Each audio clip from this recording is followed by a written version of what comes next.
Apostel Paulus ütles oma kuulajatele Apostlite tegude raamatus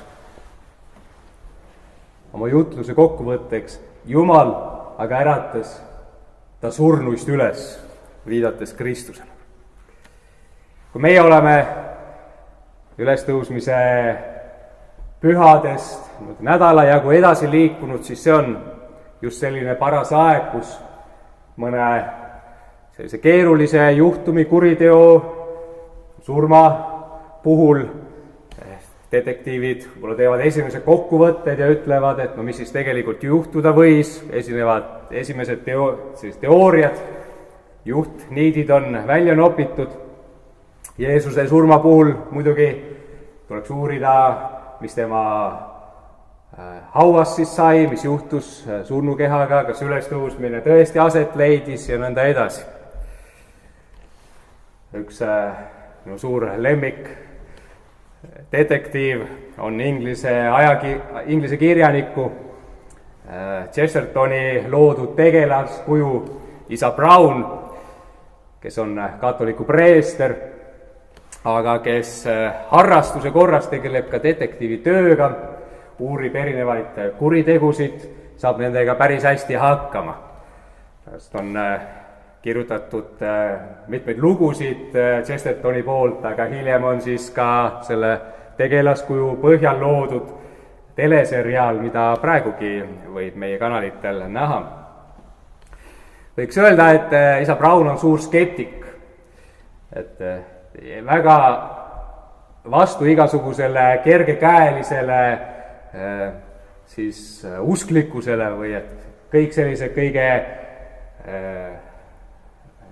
ebaloomulikumad, üleloomulikumad sündmused tavatseb ta ära seletada ja väga loomulikul teel.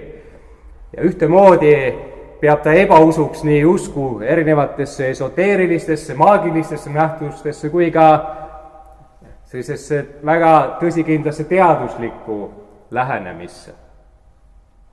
Ühe juhtumi juures isa Browni lugude raamatus ütleb ta: ma ei näe pisimatki vahet teadusliku ebausu ja maagilise ebausu vahel. Mõlemad halvavad inimese sel moel, et need ei mõista enam liigutada omaenda käsi ega jalgu, päästmaks oma elu või hinge. Mina usun päevavalgusesse.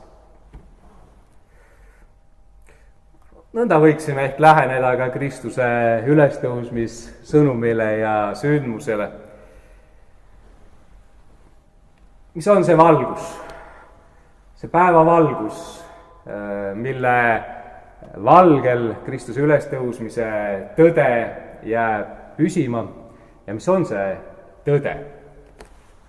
Apostlite tegude raamatus kuulsime Pauluse kõnet, kui ta selgitab Kristuse ülestõusmisest Antiochia sünagoogis. Ta räägib seal tegelikult eelnevalt pikalt sellest, kuidas Jumal on olnud rahvaga kannatlik. Pauluse jaoks on asi selge ja detektiivi kutsuda ei ole vaja. Kõik see, mis toimus Kristusega, oli tõotuste täitumine. See on kui üks Jumala loo loomulik jätk. See Jumal, kes inimest on otsinud, temaga lepingulisse suhtesse astunud, kes on alati inimese ja inimkonnaga kaasas olnud, teda õnnistanud, hoidnud, varjanud, ennekõike läbi Iisraeli rahva. See Jumal on saatnud Kristuse. Kristus oli tõotuste täitumine ja see, kui inimene ikka oli kogenud Jumalast taganemist ja tagasipöördumist, Jumal annab uue võimaluse, heidab jälle uuesti armu inimesele, siis see viimane suur armu heitmine on Jeesuses Kristuses. Inimene tapab Jeesuse ära. Inimene taganeb Jumalast, ei tunne Jeesust ära, aga Jumal, mida teeb? Äratab Kristuse üles. Inimese tegu ja Jumala tegu ületab selle. See, kus inimene eksib, tuleb ja Jumala arm katab selle eksimuse kinni. ikka me kogeme täna ka, kuidas me inimestena areneme, eksime ja õpime uuesti. Vahest öeldakse, et tänane inimkond on saanud täiskasvanuks. Kunagi oli inimene siis lapse seisuses, tegi asju, mille puhul me täna tagasivaatavalt ütleme, et me ei kujuta ette, et meie säärasel moel toimiksime. Olgu siis näiteks võrdsete võimaluste nägemine inimestel või suhtumine elusse, ka haigetesse või puuetega inimestesse. Aga samal ajal on palju meil veel arenguruumi, palju on veel õppida. Ühte aga võime öelda, et Kristuse tulekuga üks etapp sai küll täis. Jumala otsingutes saame olla hoopis teisel tasandil, võime öelda siis hoopis täiskasvanulikumad.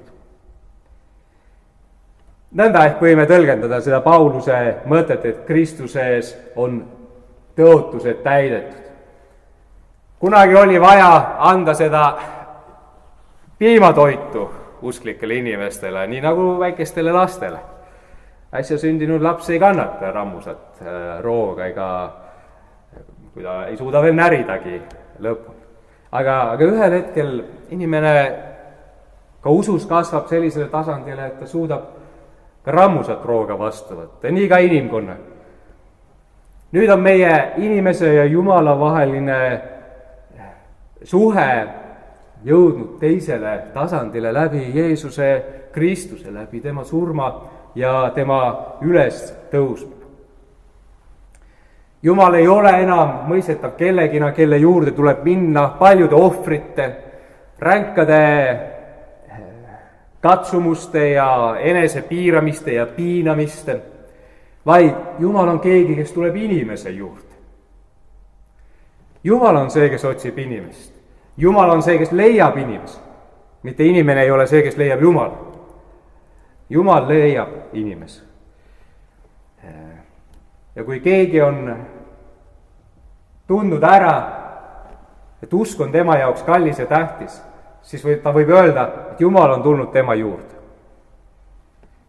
Ja see on inimkonda muutev taipamine. Jumala arm ulatub iga inimesele. See on nii tähtis asi.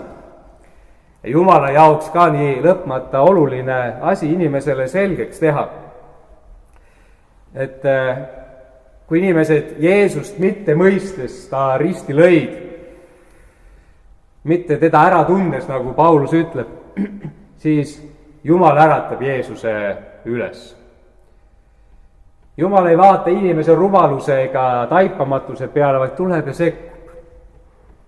Pauluse jaoks on see samasugune sekkumine nagu esivanemate päevil, mil Jumal ei tahtnud inimest jätta tema rumaluse ohvriks, tuli ja juhatas, kõrbes. Kui rahval oli nälg, andis rooga, kui inimesed nurisesid, siis Jumal oli kannatlik. Ka läbi katsumuste, läbi raskustega, läbi tagasilöökide näitas ikka valgust. Nii on Kristus, see päevavalgus, mis on tulnud, et tuua esile Jumala armastus ja armulikkus. 1934. aastal hakkas üks Poola nunn nimega Maria Faustina Kowalska pidama päevikut oma vaimuliku juhendaja soovitusel. Ta pani sellele päevikule nimeks Jumala halastus minu hinges. See sisaldab selliseid väga ilmutuslikke kõnelusi Jumalaga või kohtumisi Jumalaga.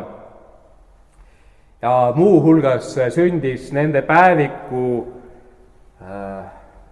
ridadel mõte, et Jumala halastus, või võime ka öelda ka tema kaastunne, tema armulikkus on nii suur asi, et kirikus peaks selleks lausa eraldi püha olema, Jumala halastuse püha.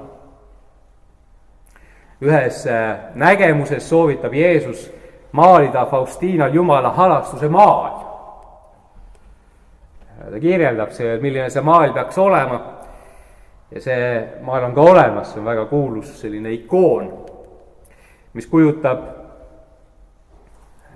Kristust, üles tõusnud Kristust, kelle üks käsi on üles tõstetud õnnistamiseks ja kelle rinnast väljuvad 2 valguskiirt. Üks punane, teine valge, selline kahvatu valge. Ja need kiired kujutavad Jumala armuvahendeid, ennekõike sakramente, ristimist ja armulauda, aga ka esindavad neid teisi viise, kuidas Jumala halastus inimesteni jõuab. Ja selle päeviku siis ühes ilmutuses Jeesus annab nunnale, sellele õele Faustinale ülesande pühitseda see maal ülestõusmisaja 2. pühapäeval. Ja sellest peale ka ametlikult hiljem on kuulutatud just see tänane pühapäev Jumala halastuse pühapäevaks. Sest Jumala halastus on tihedalt seotud ülestõusmise sõnumiga. Kristuse ülestõusmine on Jumala halastuse märk inimesele. Inimene hukkas Kristuse. Tema ei suutnud teda vastu võtta, aga Jumal halastas mitte Kristuse peale, aga Kristuse kaudu iga inimese peale. Et Kristus elab, see on meile lootuse selliseks allikaks. Jumal on tõesti armuline meie peal. Ta on ka surma ära võitnud, et elu võiks valitseda ja kesta. See on see päikese valgus, millesse meil tuleb uskuda. Jumala halastuse valgus. Aamen.